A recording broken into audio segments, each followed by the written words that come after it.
Banza London TV. Bonsoir. Isa papa na bino mokolo ya jeune de Bruno ordinateur afin international nzambe na bango mama musanza wande fribele. Merci na ningi bozo partager ba émission na biso.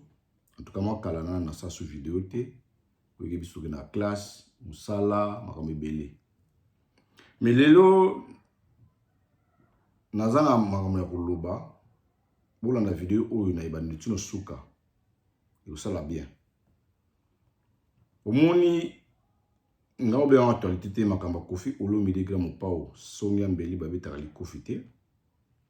Toujours sur côté ba internet Koffi Olomide Seralia Cindy Didi Stone tonton de tonton mi bozo mona ba émission zo sala na ebele. Izo sa me ebele. Ngalo bango na ya koloba makambo awa na ya raté parce que na flatté moto non mais na ninga rande batu va hypocrisie na ninga hypocrisie ngai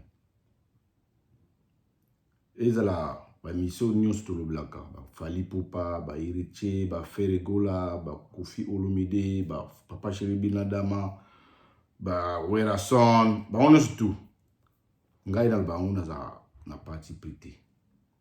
Mena ningaka te kozala ya mutu moko. Soki nde oye to salo publicité to kolobela yo. Mais pona zala mutu moko pona yebi o na lobaka pona nite na zala na limite mo boye. Poso koza mutu ya mutu, koza limite polo makambo susu. Ya mona ke na bimaka ndeke boye. So sale bola mutu lobeli yo. Mais mama na likamona yo loba lelo Beli qui m'a Koffi Olomide ils ont une up down. Bisous en anglais, la polémique ils ont continué toujours. Polémique côté à moi na bisous de Liston, polémique côté à tonton de tonton, côté à Gramo Pao. Les gens te yeba Gramo Pao. Ils vont nous dire yemba, eh maman, soukara na balko. Batu ba mona hote melo. Nzemba yemba Gramo Pao balko wana, babo maman snaye. Makambo bele ko mobima ezo sepsa pena lokola yo toujours talanga ezangana otala ozo talanga ezangana nazo sala me émission ezo sepsa ngati makambo parce que faut bomba famille ezala côté mère lia ata grand pause qui mabe faut bomba bana na yo protéger bana na yo c'est très important.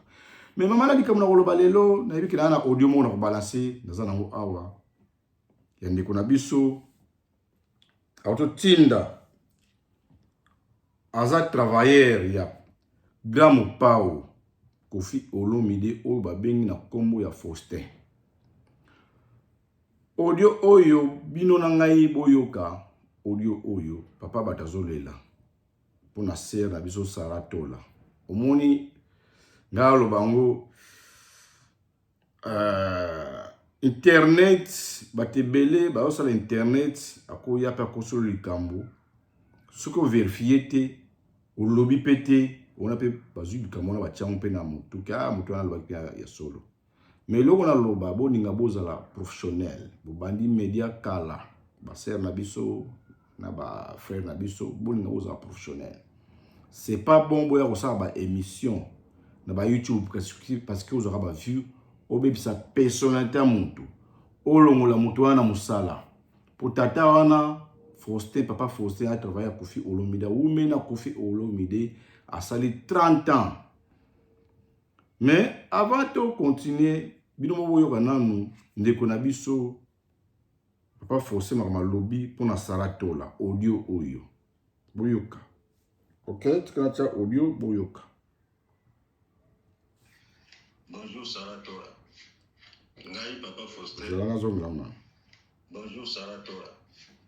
Ngai papa Faustin na tindilo message oyo na ndenge ozopanda komo na ngai et pourtant ngana yo tokutana nanu te pe toyebani te mais nazomona partout na ba réseaux sociaux koma papa Faustin ezotambola likolo ya biloko mama Liane nayebi te ngana tokutana wapi ona mama Liane wana eza mama Liane kozwa biloko na ye ndako bazobuka ngai nazala numero ya mama Liane te na sola rapela mama Liane te ndako patron ngana yo kuta bazo réflexionner wana patron na kati muke wana patron za Koffi Olomide alobi boye yazalaki wana te ndako baba obongisa ndako place nini Saratola oyo bokutana na Faustin toyoka audio toleka nazalaki na mosala nazalaki na malade 5 mois na ndako nazalaki 5 mois na ndako ya malade ntango nazongi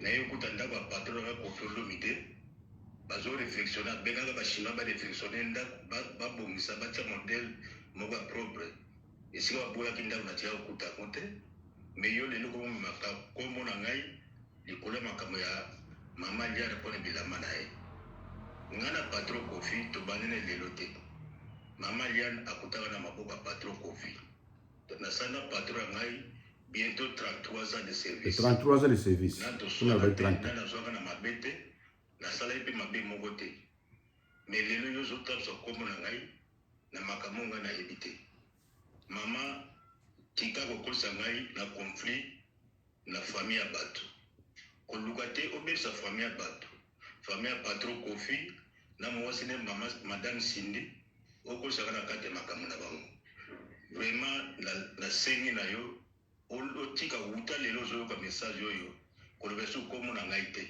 na monoko na yo donc nasepeli yango tata moke mpona eza innocent na ebe eloko moko te ngai nabokolaka bana na ngai natangisa bana na ngai na mbongo oyo patron Koffi afutaka ngai soki ye aza te nga bana bakotanga te bana nga mpe bakolia te nazala so na mosala mosusu te donc tika kobebisela nga kombo na ngai mpona makambo ngai nayebi te eloko nayebi so mpenza suka nde yango wana lapa kombo na ngai mpe tika makambo wana ozosala na kobebisa bafoye ya bato zala mutu zala conscient na makambo ozosala olelo soki justice ekozala mpe kobakilo babe nayebi te soki okosuka ndenge nini vraiment nasoki kaka wana yebi so kaka bongo oyoka message oyo natindeli yo tika kombo na banda lelo toza soki le 1er juillet donc likambo wana nayoka ngo lisusu te na bareseau sociaux mpona kombo na ngai nasoki wana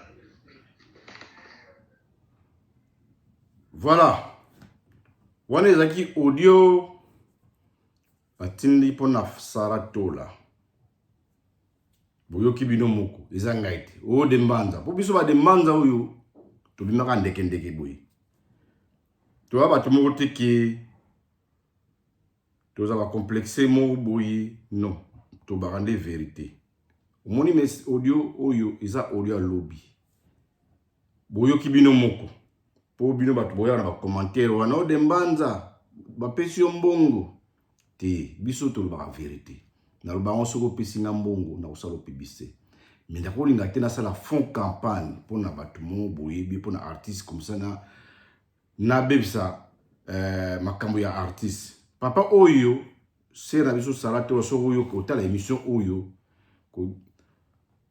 alobi makambo aboyi mosala na ebeba aboyi ba polémique so bosala émission sala émission malamu tikande kosala émission nanu bokutana na ye te alobi bien ayebi yo te nanu bokutana na ye te sikoyo ser na biso osala ba émission eske makambo ozwi yango wapi ok eza ngai te grand mopao travailler na ye alingini makambo te na travailler na ye donc baza bien baza na problème te aza na problème moko te eza mère alia ana problème te ana problème na ye te ezala ser na biso Cindy Lecker ok eza na papa na bino mokolo boyoki audio wana ok biso tobaka vérité toza biloba pembe toyaka te tokosela moto likambo so boyeba biso kaka boye donc toza nga nazala moto moko nalingaka mpena kokota ya vie privé ya bato te ndenge bino boya kosala émission okoti vie privé ya bato eza mangambo alobi bien soki econtinue